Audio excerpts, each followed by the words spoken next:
I'm going to walk you through some strategies to initially secure your Microsoft 365 environment whilst you are thinking of a formal cybersecurity program using frameworks such as the NIST cybersecurity framework. Now, let me introduce myself. I am Seth Dankwa, the president and owner of Dankwa Group. I have the M365 security admin certification, and I also have the Azure Security Engineers certification, all from Microsoft. Now, Dankwa Group is we are Microsoft partners, and we work with businesses looking to implement Microsoft technologies and cloud services such as the M365, the Dynamic 365, and also looking to move resources to the Azure cloud.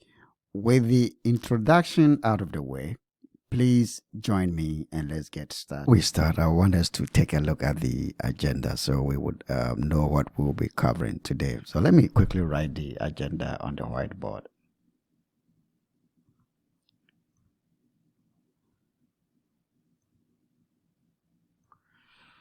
So we will look at the basic reasons for secured IT infrastructure. And then we will also look at frameworks.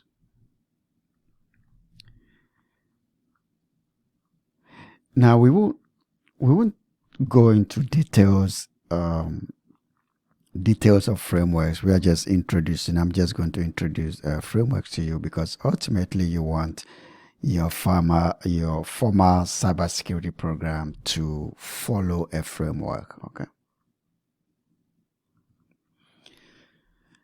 And then after we talk about the frameworks, we will look at an attack chain.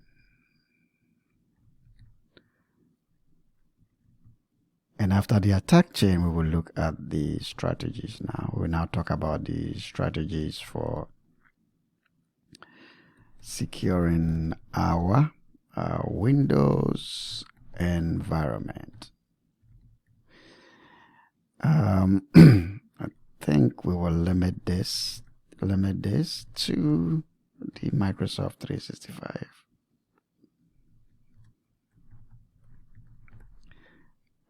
Environment, right? Okay, so this is what we will be covering today. So with this, let's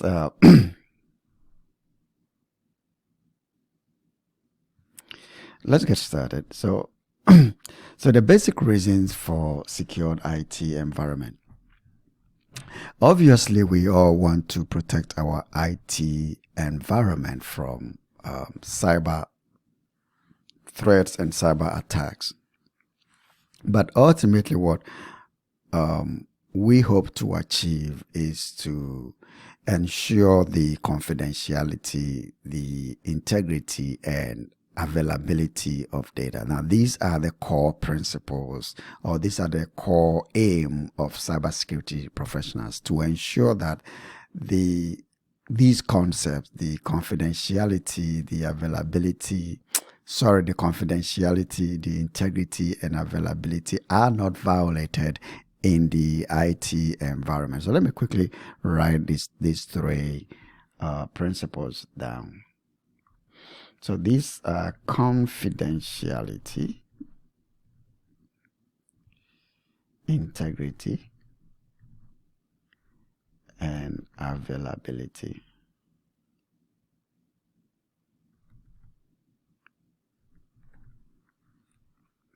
So these are the three principles: confidentiality, integrity, and availability.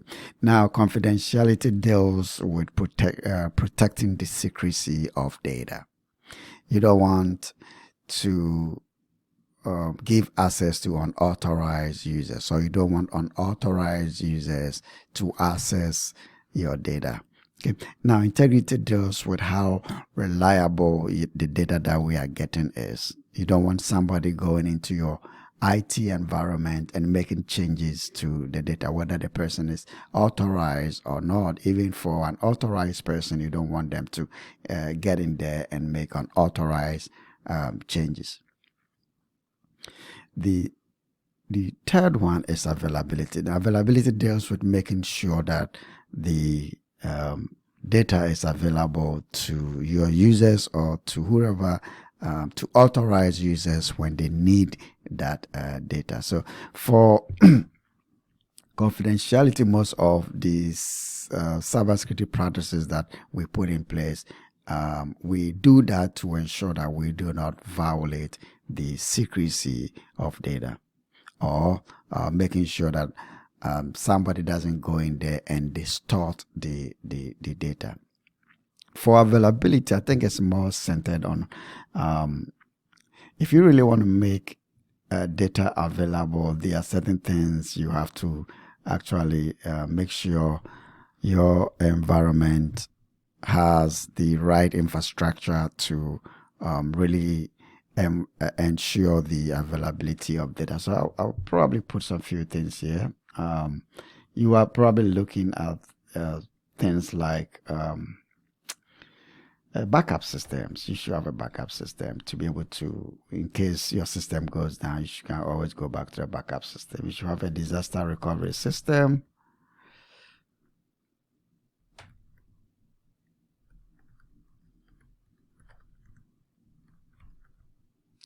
Good storage. What? Something is happening here. Let me stretch this. Good storage. You should also think about data latency. Okay, latency deals with how long the data gets from wherever it is to wherever you are, so you can actually have access to that data. Now, to maintain integrity of data, you have to think about things like encrypting the data at rest, or data in transit. You have to make sure you encrypt them to protect the integrity of data. Now, also pay attention to the order in which I wrote them down. I started with confidentiality, and then I talked about integrity, and then followed by availability. The order is important. What it means is that in the enterprise IT space, confidentiality is the number one priority. We have to make sure that the confidentiality is not violated. Okay, and there are heavy fines you pay when confidentiality is violated. Okay. Now, it doesn't mean that integrity and availability are not that important. They are, but in situations where we run into conflict, we have to lean towards confidentiality. Okay, when there's a conflict between confidentiality and availability, we will lean towards enforcing the confidentiality. Now, in the ICS space, this is, of course, different. ICS is the Industrial Control Systems. Now, in that space, availability is more important. And why is that? See, ICS systems, or the systems that ICS support, are critical infrastructure, and therefore the system must be available. Okay, if it's not available, there is a whole lot of damage done to society, or I would say to the state or society, and therefore the system must be available. And so in the ICS space, availability becomes much more important than confidentiality. Okay, so in the ICS space, everything reverses. Availability becomes our number one priority. Again, it doesn't mean that the integrity and confidentiality of that data is not important. It just means that in a case where we are enforcing the security policies, and there's a conflict between availability and confidentiality, we will lean towards the availability. So these are the main reasons. These are the primary reasons why we put in place all these cyber security programs. I want to delete the red line because let me just a minute. Let me get this here and get this out. I'm going to put this under here. Okay.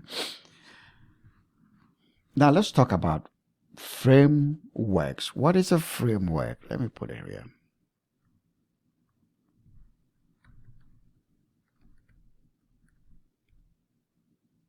Now, frameworks, I would say they are best practices and guidelines.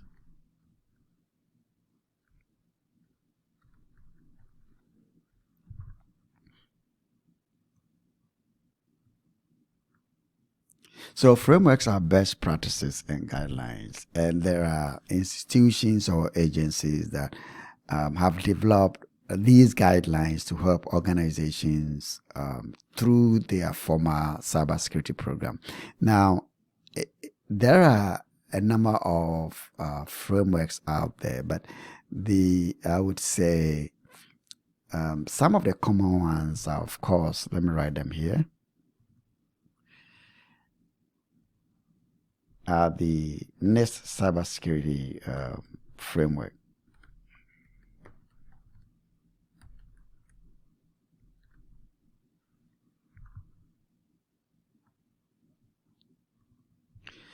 There is also the RMF. I think this is the risk management framework.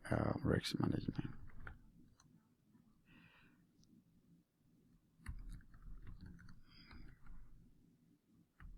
I think the risk management framework is either used by one of the arms of the military. I think it's the Navy. They probably use the risk management framework.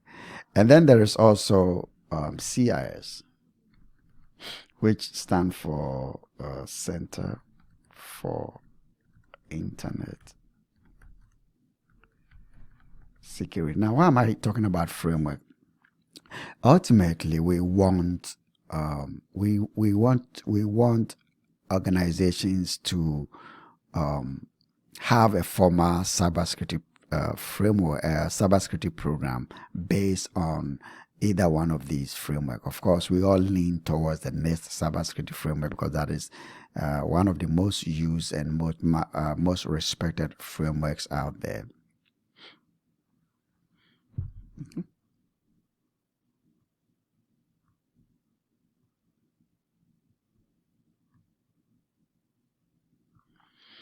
So let me talk very briefly about the NIST cybersecurity framework. Now, the NIST cybersecurity framework is based on five core principles. Okay. Now, these five core elements or principles is centered around the ability to identify, to protect, to detect, to respond, and to recover. So let me put them here quickly. So on the NIST cybersecurity framework, I'm going to still identify,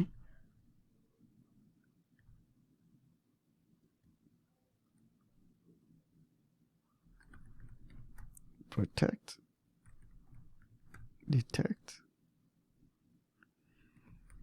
respond, response, and recover. Now let me briefly explain these five core elements here. Now identify, now you see that identify is the first one that I wrote down because that is very important. What it means is that you have to identify all the assets that you have in your IT environment. You have to take inventory of your IT assets and resources, because if you don't know that you have a port which is opened or a network which is open to the world, then that network becomes a vulnerability. Okay, that port becomes vulnerability, and that vulnerability could be attacked. So, first of all, you need to identify all the assets that you have, and after you identify those, then you set up protection mechanisms to protect all these resources or assets that you have, and that's why we have the protect. The detect portion deals with being able to, if let's say if an attack gets into your system, then your cybersecurity program must be designed to be able to detect the threats in your environment. Now, if you're not, once you detect the threat, you should be able to respond and mitigate the effects of that threat in your environment. Now, when you are also attacked, you should be your system must be able to recover from that attack. Okay, so these are the 5 core principles of the NIST cybersecurity framework. Of course, the framework itself is much more than the 5 that I have just written here. It could take me about maybe 45 minutes to just talk about NIST framework, but that is not the reason why we are here, and that's why I'm giving you just a brief description of the NIST framework. Okay. Now, after we've talked about the NIST framework, we are going to talk about the attack chain. What attack chain does is it gives you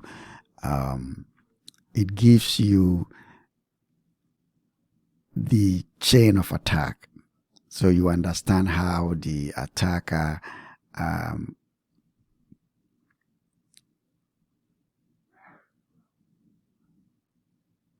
gets into your system. If you understand the mindset of the attacker, you are in a better position to plan against attacks. Now, MITRE provides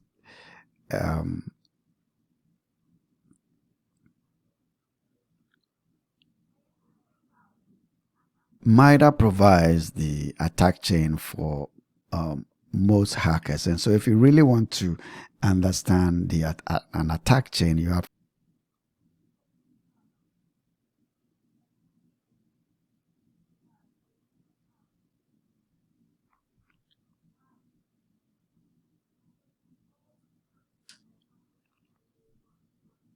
now, this is the MITRE attack website. It's actually attack.mitre.org. It gives you the attack chain.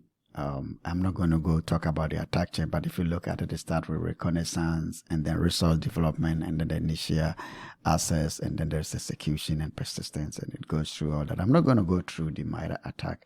These things takes a lot of time to really talk about. I just wanted to show you. Okay, so now for today, what I want to talk about is just a very simple attack chain to help you understand how an attacker enters into our environment, what they do once they are in, and how they exfiltrate data from our Microsoft environment. So let's take a look at that.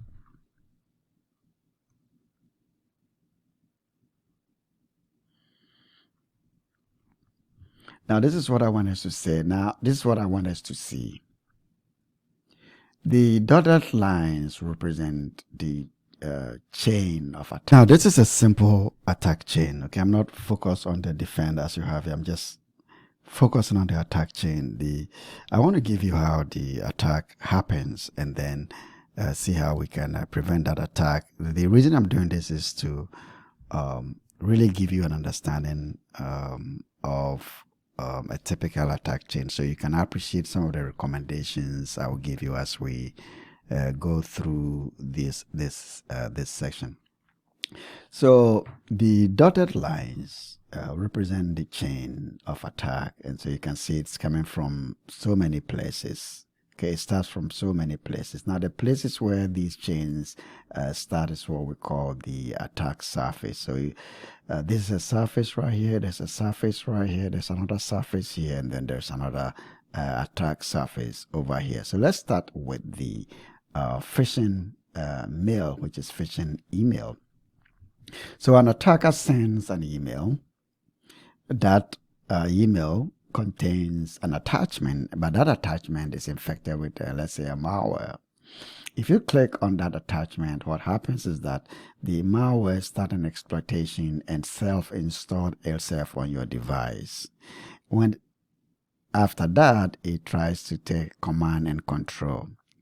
And then once it gets control, it tries to compromise an identity in your environment. The identity could be a privileged identity or any identity at all. Now, when they compromise this identity, if the identity is privileged, then they start reconnaissance and configuration of your data to get access into your sensitive data, and then they exfiltrate the data.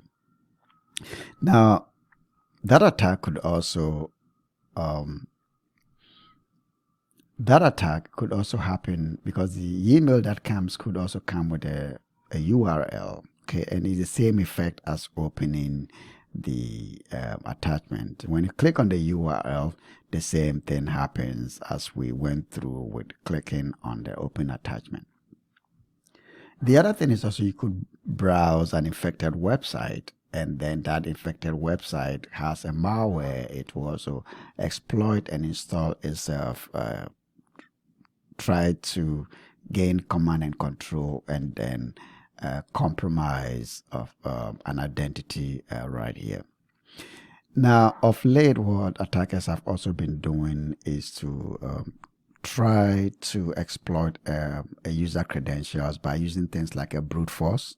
They are trying to get your, of course, your username and password to get into the system. So they use things like a brute force or what we call password spray to get into the system, so they can really have a user account compromised.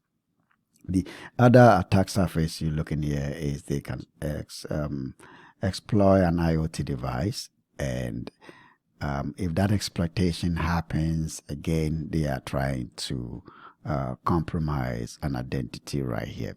Notice that if the user that is compromised is not a privileged it's not a privileged account, what the attackers do is they do what we call the lateral movement to get access to a privileged account.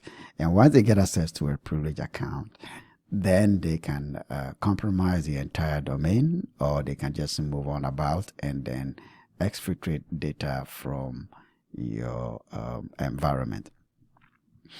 Now, note that all these times I've been talking about external threats. Okay, these are external threats into your system. Now, before I talk about the insider threat, I also have to make mention of something very important here, which is not on this slide.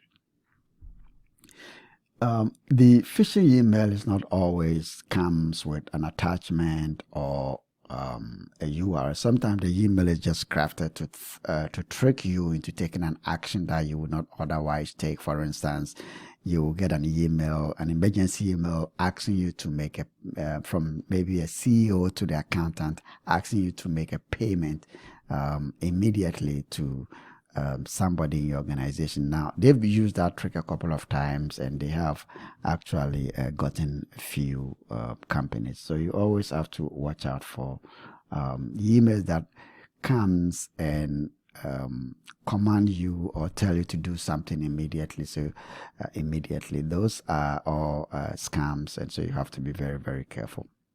Now, we live in an IT space where we have this concept called zero trust. So what zero trust means that you don't have to trust anybody. You always have to explicitly verify the user. Okay.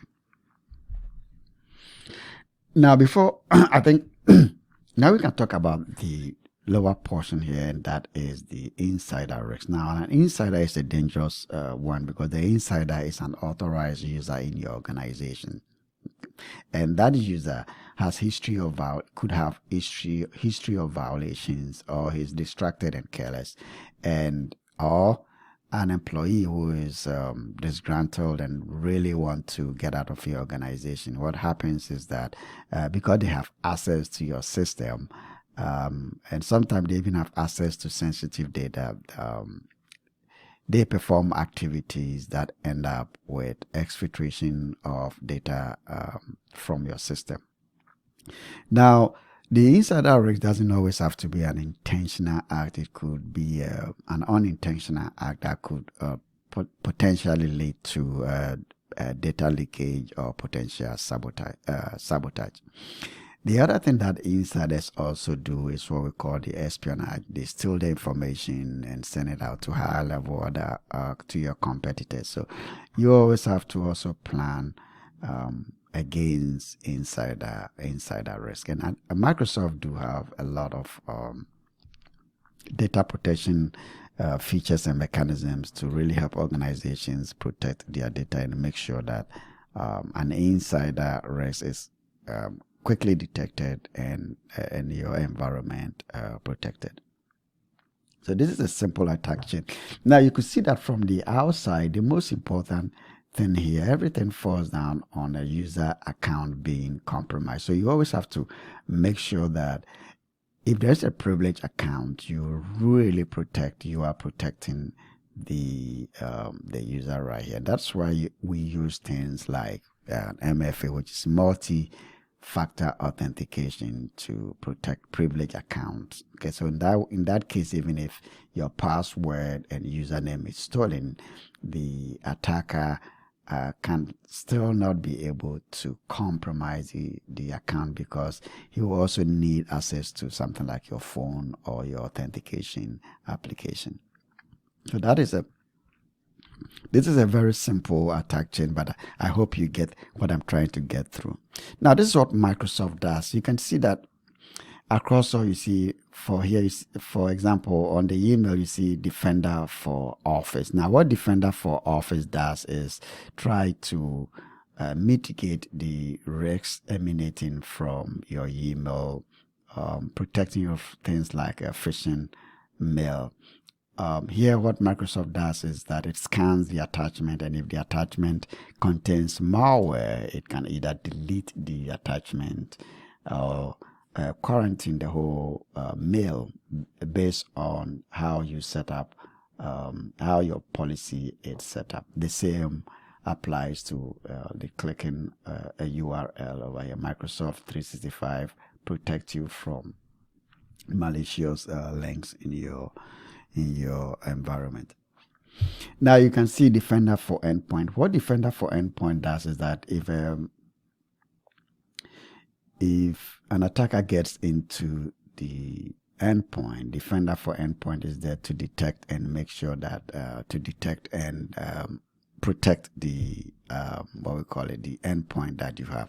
Now this is just a simple explanation. Obviously, Defender for Endpoint has much more features than I am stating over here, just for simplicity. And then there's a Defender for Identity. Defender for Identity is designed to protect your users in your on-prem environment, okay? And it works with your Active Directory, your on-prem environment, to protect the identities that you have in your on-prem environment. Now, when we get to the cloud, there's also identity protection by the Azure in the Azure cloud as well. Now, Defender for Cloud Apps protect the apps that you have in your environment. Okay. So you can see that Microsoft have all these defenders for this, Defender for that. When you go into the cloud, we do have the Defender for Cloud to protect your cloud resources. Now, even though they appear to be standalone applications, they actually all integrated in one platform. Okay, and that is the Defender. And I think I will show you the Defender as we go along. There is it's a one platform, and you have all these applications actually based on the 365 suite that you have. You might have all these defenders in your environment. Okay. For instance, if you do have the business premium, I know for sure that you have these capabilities, the ability to protect your email from sophisticated attacks. I also know that if you have the Microsoft E5, the E5 is the E5 has the most secured features you can ever find in the Microsoft 365, and that is for the enterprise organizations. It doesn't mean that if you're a small business and you feel that you need better protection, you cannot use E5. You can also use the E5. So this is an example of an attack chain. Let's move on from the attack chain, and then we'll talk about the strategies that or the guidelines that we normally employ when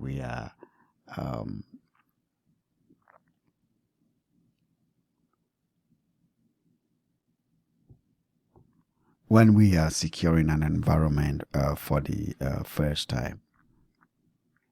I think from here I'll still use I'll use the PowerPoint. So let's go on.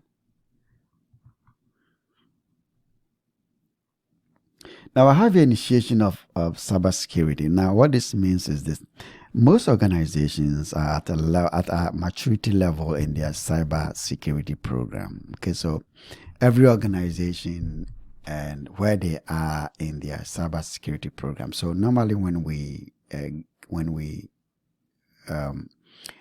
come to you, we have to understand the environment. And what we do is we do a risk assessment. Okay. We offer you a workshop to understand your environment, and then we scan the environment to, when we scan the environment, we identify vulnerabilities and give you a report.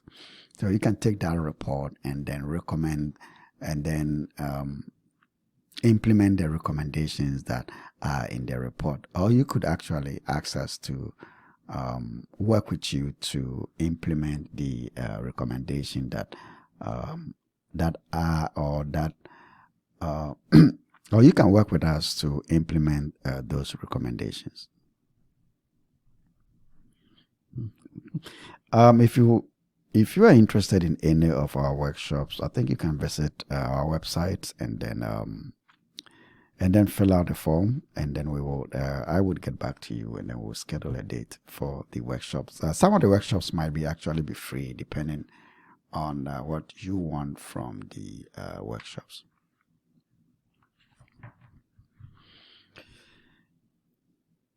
Now, I think let's talk about the strategies for securing the environment. So that strategies, we will look at different stages. We can look at stage one. Now, stage one, the stage one, of course, are things that you want to do within 24 to 48 hours, 24 to 48 hours. And this is for a company that is now migrating to Microsoft 365, or you have purchased Microsoft 365 and you are looking to deploy the application in your environment, whether it's on-prem or whether in the cloud. We can work with you to successfully implement that the Microsoft 365 application. So within the first 24 to 48 hours, there are certain things I would recommend you do, and I'm going to walk you through some of them quickly. The stage two, of course. In stage two, I'm looking at something you can do within the first 1 to 2 weeks, or 1 to 3 weeks. Let's make it 1 to 3 weeks. And then there is stage three. Stage three is where you start thinking about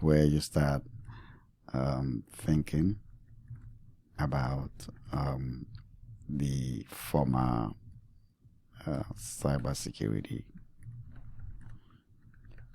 program using the NIST cybersecurity framework.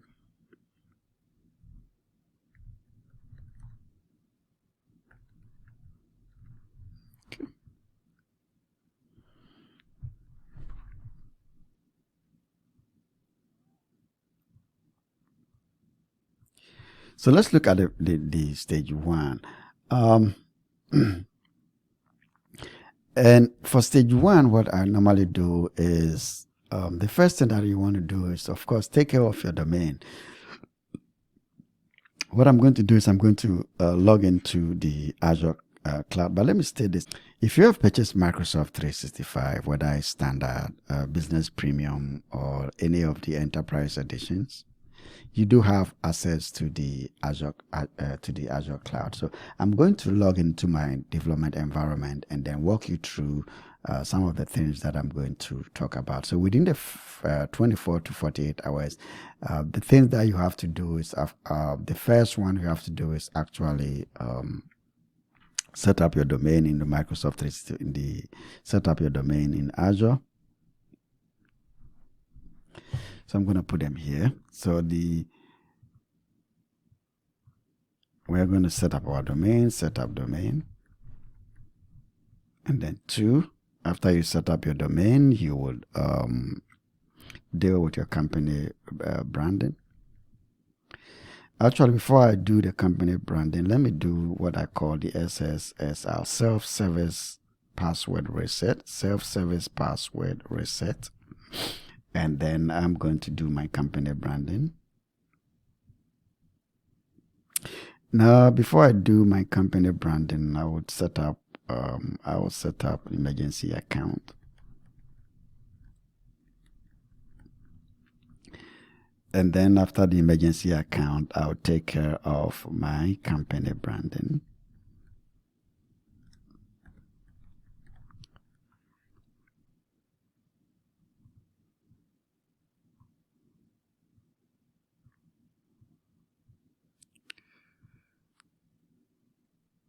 I'm going to put here strategies and guidelines.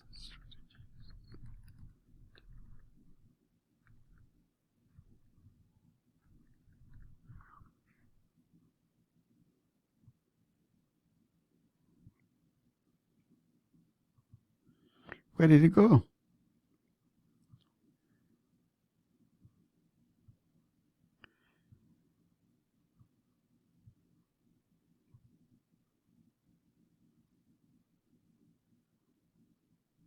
So these are the strategies and guidelines. And underneath that, we have setting up the domain, setting up your SSPR, which is self-service password reset. The self-service password reset ensures that your users can actually reset their password if they forget their password. You don't want your users calling the admin all the time to set up password. You want your admin to do other things than spending their time resetting passwords in the organizations.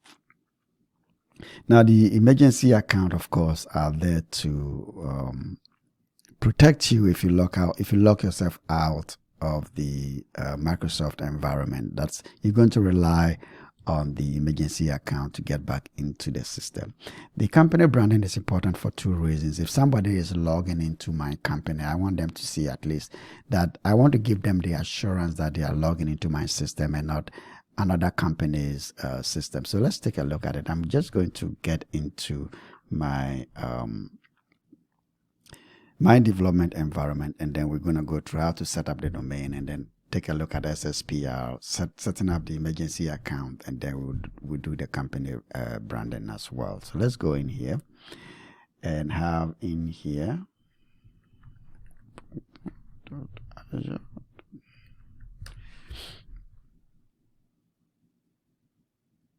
okay, so I have to make sure it's my development environment. So this is a Dankwa Group Dev. So this is my development and environment. Okay, so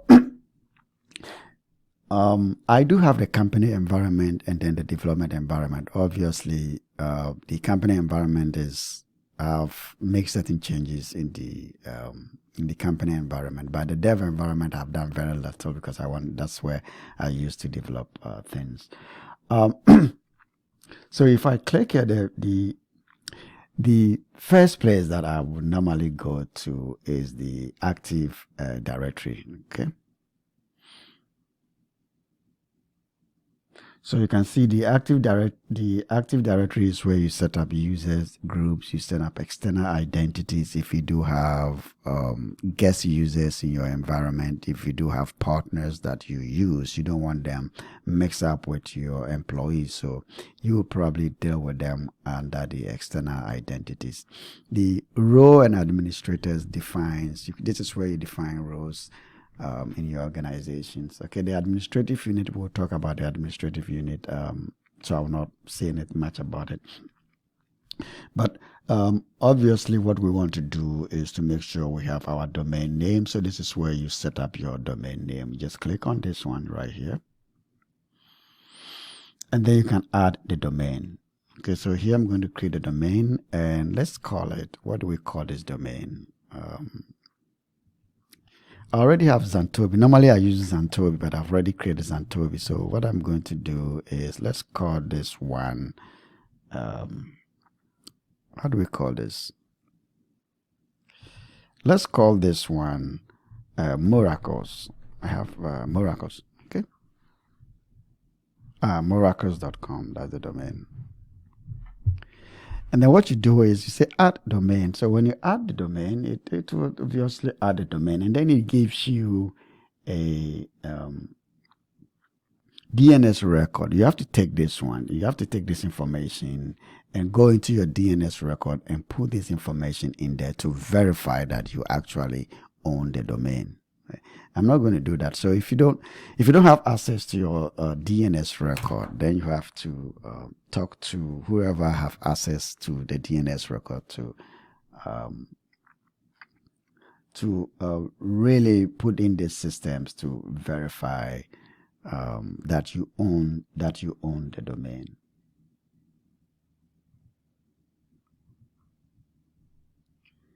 Let me move this out of the way, it's just so I can go back. Okay. So that's how you create the domain. So if your company is Miracles, once you verify here, you're going to have the miracles.com. If you fail to do that, most of your emails are going to be miracles.com.onmicrosoft.com, and you don't want that. You want miracles.com if your company is Miracle. Okay.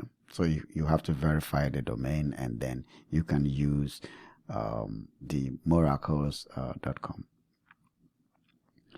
Now, the other thing that I want us to do is to look at the password reset. Okay, the password reset is making sure that your users can actually reset a password once if they forget their password. And I think I've done that. I think by default it's none. Okay. By default, it's set to none, so you have to set it to all, and then you save it. And I think that's what I had before. That's why I don't have the save. So let me do this. I'll put it at none and then save, and get to the and set it up to the default. So it's setting the password reset policy. So if I put it at none, it means nobody can reset their password. They have to do that through the admin, and I don't want that. So I will set it to all, and then I will save.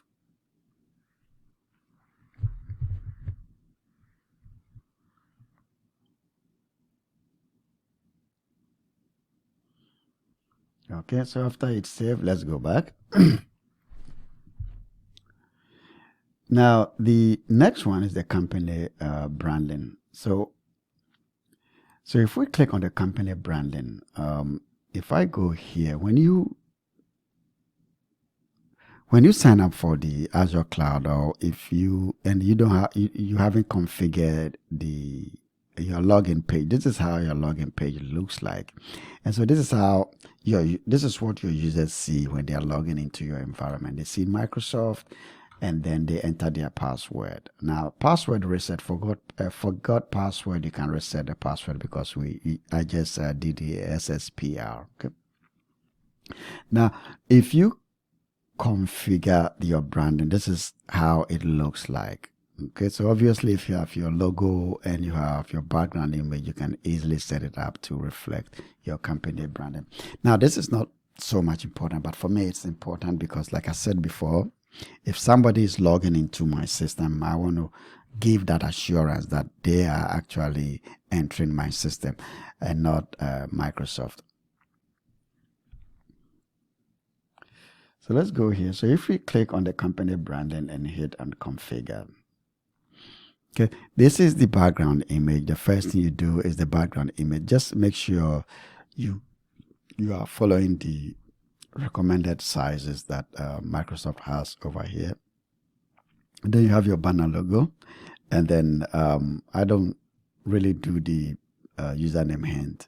You can put something in there, but I don't do that. And then there is a sign-in page text. So here you can put something like, hey, you are entering into Zantobi IT environment, something like offenders will be prosecuted if they are not supposed to get into the system. Something like that, a text there to really warn offenders about the dangers of entering into your system. Now you have the sign-in page color. If you have this image here, I don't think that you need the color that much. But the next one is where you put up your logo. If you put in your logo here, sometimes I feel this is the square logo.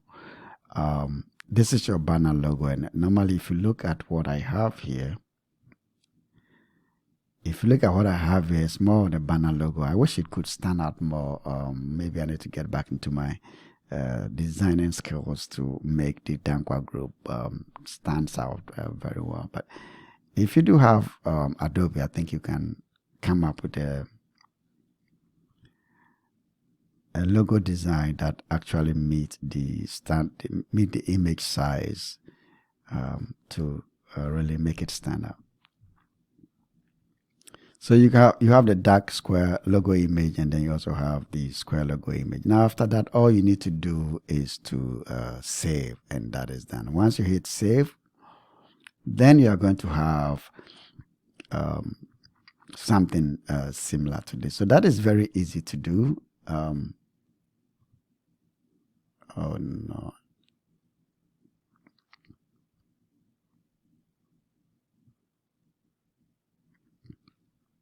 That is simple to do, and that's why I added it to the first 24 to 48 hours. So let's go back to the Azure Cloud again. The other thing I said was to set up the emergency account. Okay. Now, if I go back to my slides, I think I put in somewhere.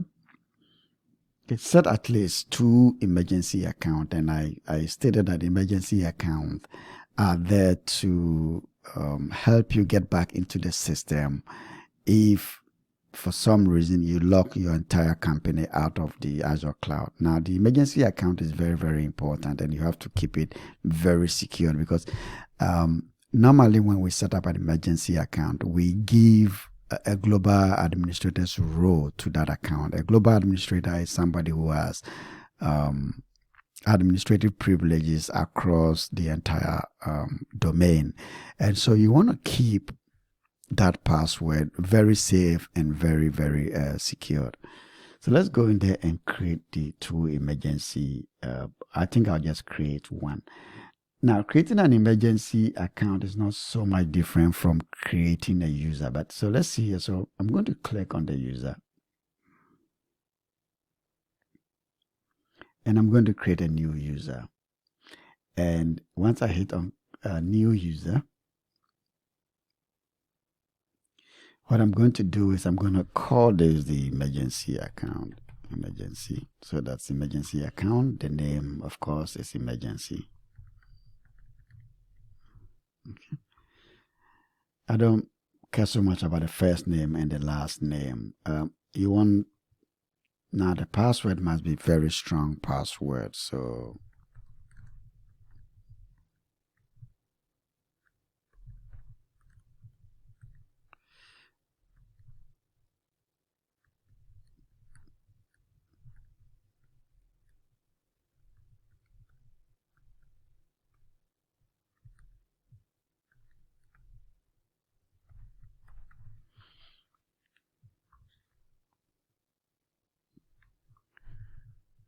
okay, I also want to set up where I want the person to log in. I don't want to open it to anywhere.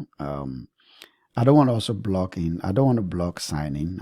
I want them to be able to sign in, but I want to set this to the United States.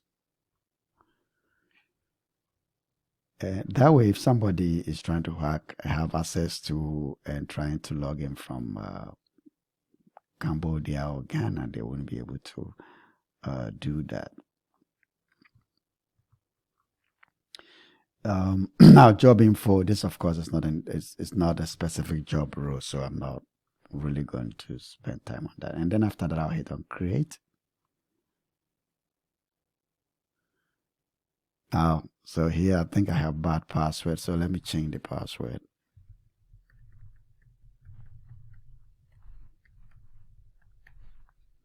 I think it should work now. Okay, so I've created the emergency. I've created an emergency account, but I'm not done with the creation of the emergency account. Now I have to go in there and give the emergency account roles and permissions. Okay, so I don't need to save this. Let's look for the emergency account. Is it still here? Sometimes it takes a little while before it reflects in the users. I don't think it's here yet. So let's go.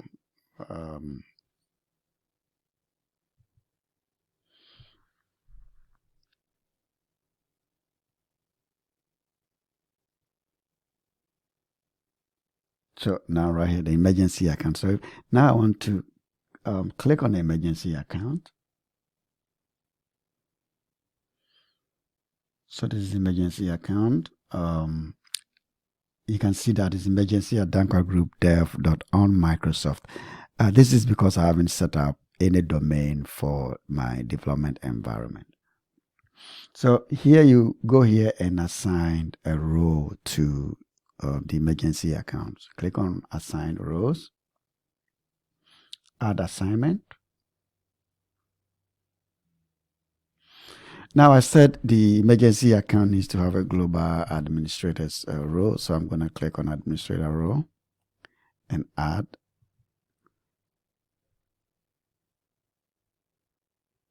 So successfully added assignment. So when I do this, I'm done finishing up setting up the emergency account. So what I would do is that email address and the password, I'm going to keep it in a very safe and secured place.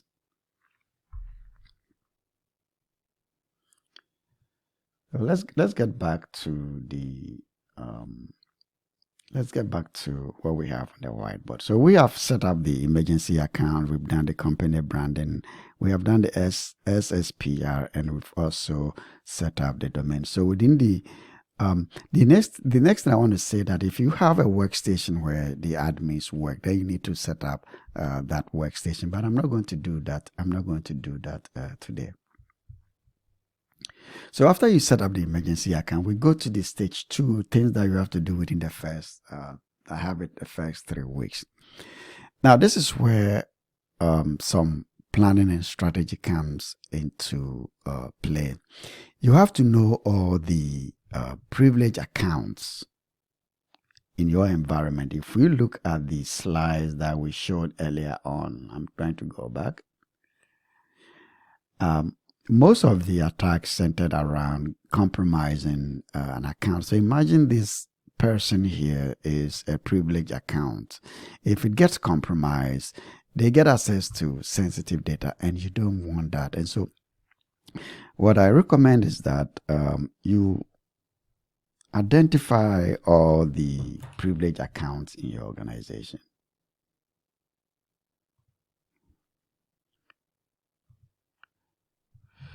So let's add this one here.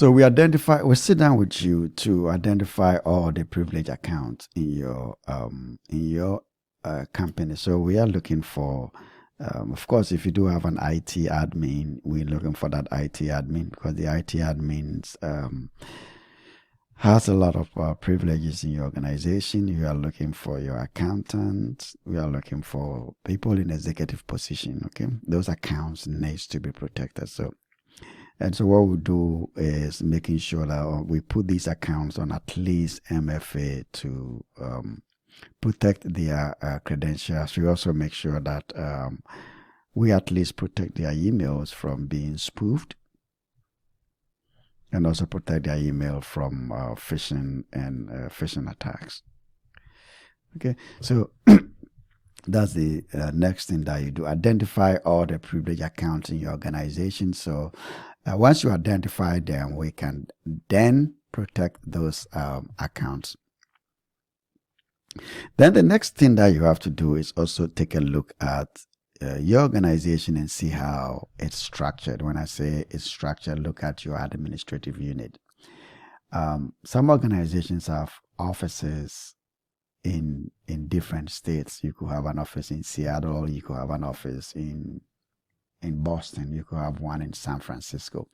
And you don't want to lump all the users together. You want to classify them based on where the office is based. Of course, when it becomes an enterprise, when it's a large enterprise, it's a different story. Then you talk about multi-tenants and segmentation and things like that, and it get a little bit complex. But for small businesses, we could use the administrative units to really classify our users. Okay, so sometimes even if you don't have a company that is operating in many states, you may have only one office, but you have your accountants, you have your marketers, you have your HR, and then you have maybe the people who work on the ground, or you do have maybe in a construction company, you may have people like estimators, stuff like that. So you want to group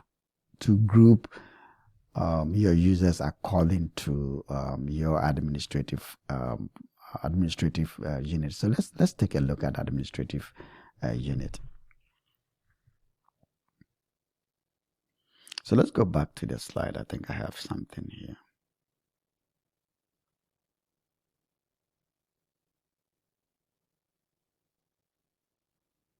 Now, this is an example of the administrative unit. This is for a school. And so the school is broken into School of Business, School of Engineering, the security team, and then the executive team. So some level of planning has to take place here to really define how you want to break out your administrative unit. So what I'm going to do today is to assume that you have an office in Boston and San Francisco. And we are going to create these as separate units. And then in the Boston office, we have our marketing department. So let's see, let me write them here. Let me get more space. So I'm going to set up an administrative unit. I'm going to assume that I have an office in Boston and I have one in San Francisco. So let's create it here. So I'm going to again use let's go here and use text, and then create the which company did we use? We use Morocco. So let's use Morocco's. Okay, so we have the Morocco's here, and what I'm going to do is to create I don't know whether this one will work well. So under Morocco's, I do have of course I do have a company. I do have a Boston office. Why is this thing coming too small when I type? I don't know why.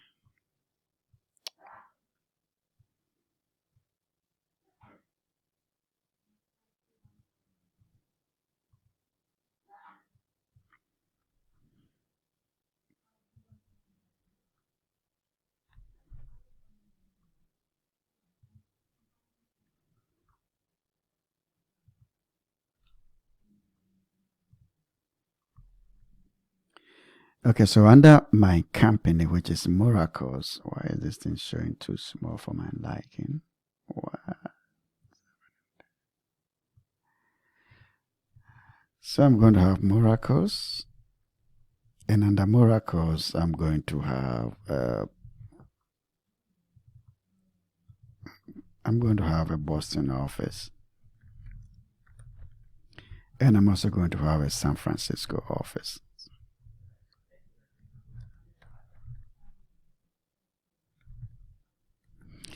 And in the San Francisco or Boston office, I'm going to have my marketing, I'm going to have my HR, and I'm going to have, of course, my accountant, or I can have an accountant which oversees all the offices. So it depends on how you actually look at your organization unit and how you set it up. So, but for this exercise, I'm going to create these two offices. So let's go back into our environment. And then we have to go back to the, let's go back.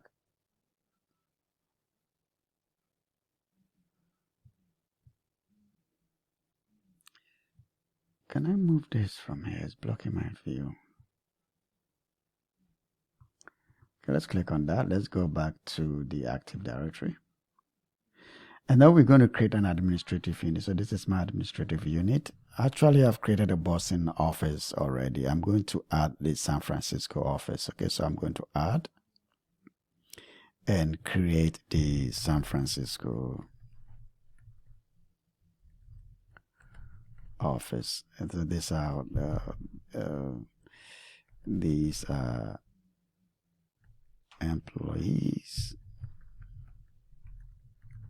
in our San Francisco office. Okay, I'm just going to make it San Francisco. And then what you do is you review and then you create it. Now, these are the roles you can assign to members in the San Francisco office. So if you want to give the role of an application administrator in San Francisco, just click on that application and then pick the person you want to take care of the application administration in the San Francisco office. Now, I don't have any of these. I don't even know whether they're in San Francisco or not, so I'm not going to give any administration. I'm not going to give any role yet in the San Francisco office. So if you don't want to do that, that is fine. You can just continue review and then you create the San Francisco administrative unit. So I do have two units, the Boston office and then the San Francisco office. The other thing I can do is in the Boston office, for instance, I can come in here and then create another group. Okay, so if I click on group here, I'm going to create the marketing group in the Boston office. So this is the, sorry, I think I made a mistake here. I just have to add here and create, what did I do? Am I searching here? Just new group. Now, let me explain the creation of groups here. When you create a group, you see we have Microsoft has two type of groups. Okay, one of them is the security group and the other is the Microsoft 365. So the first thing you see here is a group type. And if I click there, you see the Microsoft 365 group. Now, the security group, if you want to manage your licenses, then you have to choose the security group, because in the security group you can have users, you can have groups, and you can have devices. You can also manage licenses in the security group. The Microsoft 365 group is for collaboration, and so anybody by default, anybody in the organization who wants to form a group, a meeting group, or a group that they often meet, can set up the Microsoft 365 group. For licensing, you always have to choose the security group, and then you describe the group. So this is actually the marketing group, right? This is the marketing employees in Boston. Okay, Now, in forming group members, there are two ways you can do that. You can assign individual users to the group, or you can do what we call the dynamic users. Let me explain the difference between the two. When you assign the user, you are manually going in there and say, okay, this is the Boston group. Okay, you belong in the Boston group. You belong in the Boston group. And then you select the members who you want to put in the Boston office under the marketing. I'm going to create two groups. One is Boston, and of course the other one is San Francisco. So if I come in here, I'll just select add the group. I'm creating the Boston, and then I'm going to put here all employees from Boston. Review and create, and then you see the roles that you can assign to members in the Boston office. I think you can add more roles to this, but for now let's keep it like this, and then we would review and create. So for instance, if I want to give an application administrator, when I click on that and I select any of these members, that person definitely becomes the administrative member in that administrative unit. I don't know whether any of these belongs to Boston or not, so I'm not going to create any administrative role yet. But if you really want to do it and you know the members, you can actually select the roles and you can select the person who is best fit for that role in your organization. So review and create. Now I'm just creating the Boston office. So I've created the Boston office, right? And then I'm going to create the San Francisco one too. And then I have my San Francisco.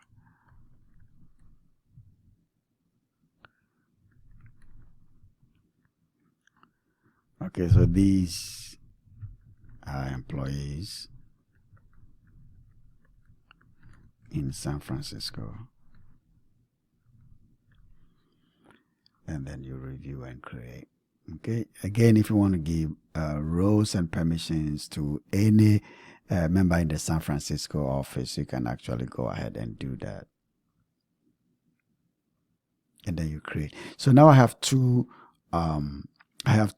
administrative units. I have the Boston office and I have my San Francisco office. The next one that you add in there is now think about members, how to add members to the group.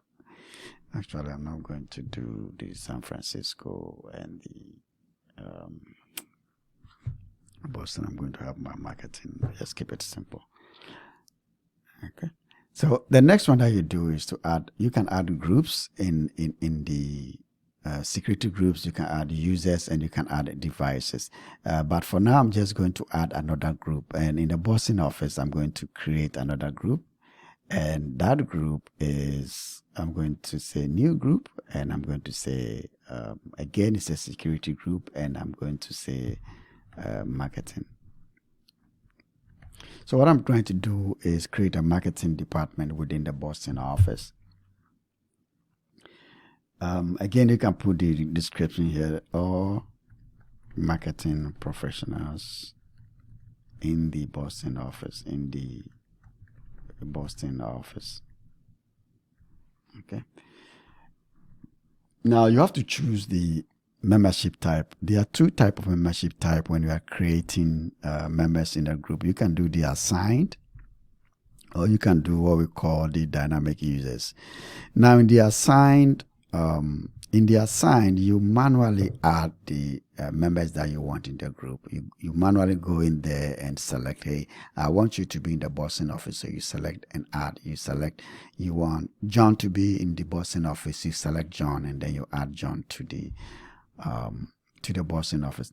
When you choose dynamic users, in the dynamic user situation, what you do is you have to add a query. And so what Microsoft does is Microsoft goes by the query, and if anybody meets that query, they are automatically placed into the group that you have created. So for this one, if we choose, let's add a query here. Okay.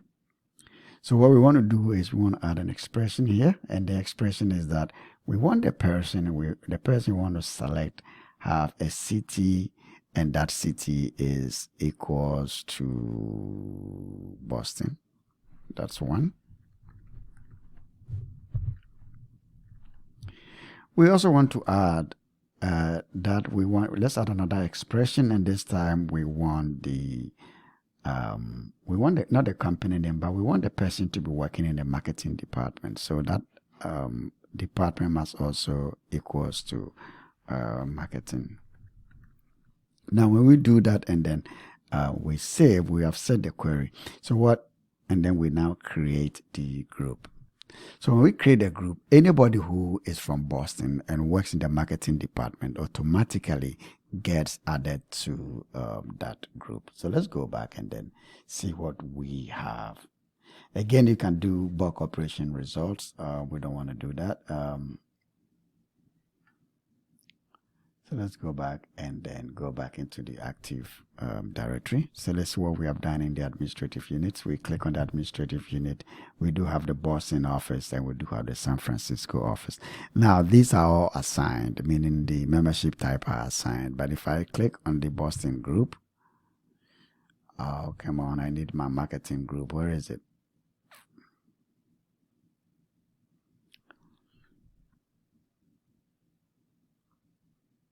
Okay, so when I click on the groups, you can see I have the marketing groups. Right now, it doesn't look like I do have any members in the group, but let's see the members in there. You can see that I cannot add members because I chose the dynamic users, and so right now there's nobody meeting that requirement, so there's nobody in the group. But let's go and make changes and see whether we can get somebody in here. So let's go back. Okay, go back to the Active Directory. Let's go into our users. And let's pick Adele and see what we can do with Adele here. So once we get in here, we see that Adele has, let's look at the Adele's properties here. Adele is in Boston, so perfect match. Now let's see the department Adele works. Adele's department is marketing, so automatically Adele should be placed in the group. So let's go back and see whether Adele is there. I'm not so sure why it wasn't there, but it should be there. Adele is in marketing. Adele's city is Boston, so Adele should automatically be added to the Boston marketing group.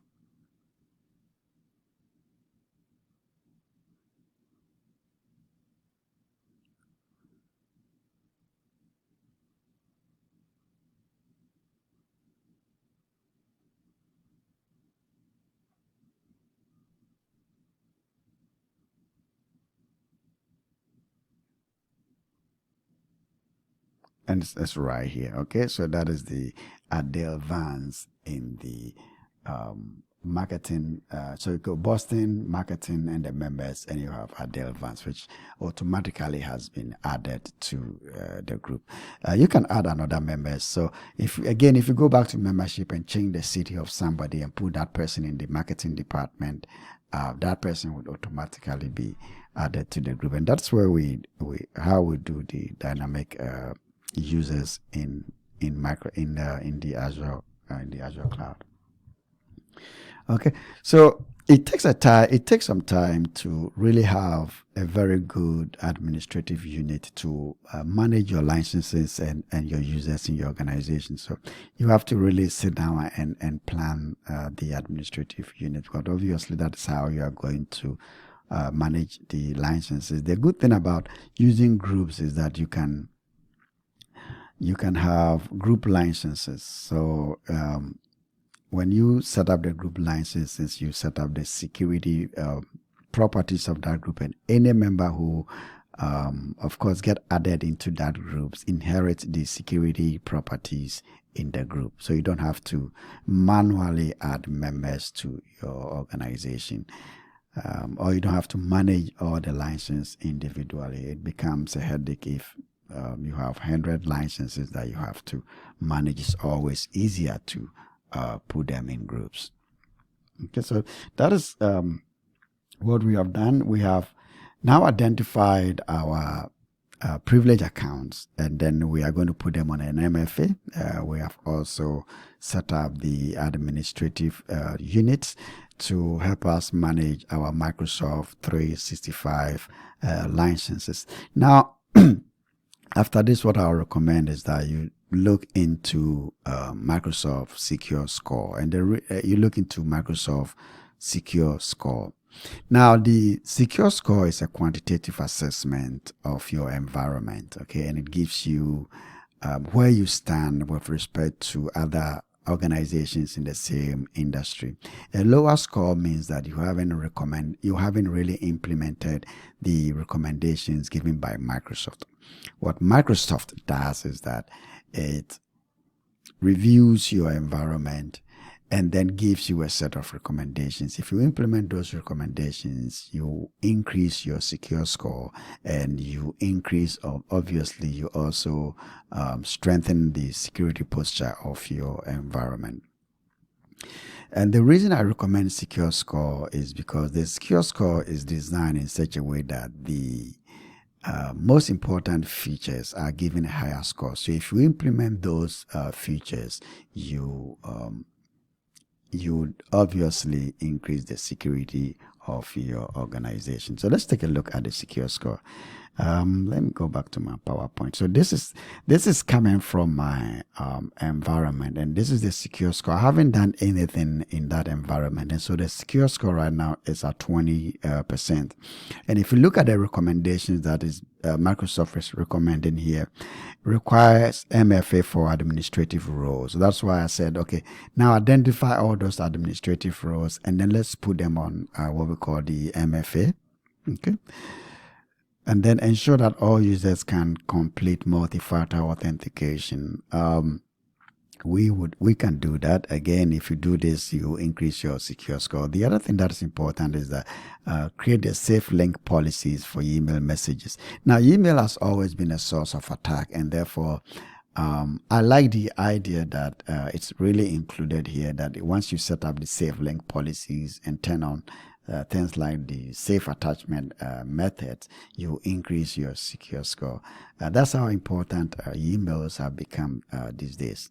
Actually, I think I read somewhere that 9 out of 10 of successful attacks have all emanated from or come from phishing attack that goes through our email. So I like the fact that Microsoft included these two things in the secure score. So the next step is to increase your secure score, and I'm going to take time. I think our next session is going to be solely on the secure score, and we are going to see how we can increase the secure score in our IT environment. Now that brings me to the end of today's session. If you need Microsoft 365 licenses, or you want to, let's say you want to move from business standard to business premium, or move to the enterprise editions, you can always contact me. If you also need to configure or set up your Microsoft security, we can always come in and offer you workshops to get a better understanding of your environment and give you the recommendations you need. We also offer training services if you need to train people in your organization. If you want to do what we call the cybersecurity awareness training, you can also reach out to me. You can always reach me on my email, which is sdankwa@dankwagroup.com. So this brings us to the end of our of this section. Thank you all for watching the section or listening to the section. Stay in touch, and then I would update you on when we will do the next section, or when I put the next session online, I will notify you. Thank you so much once again for listening to this session.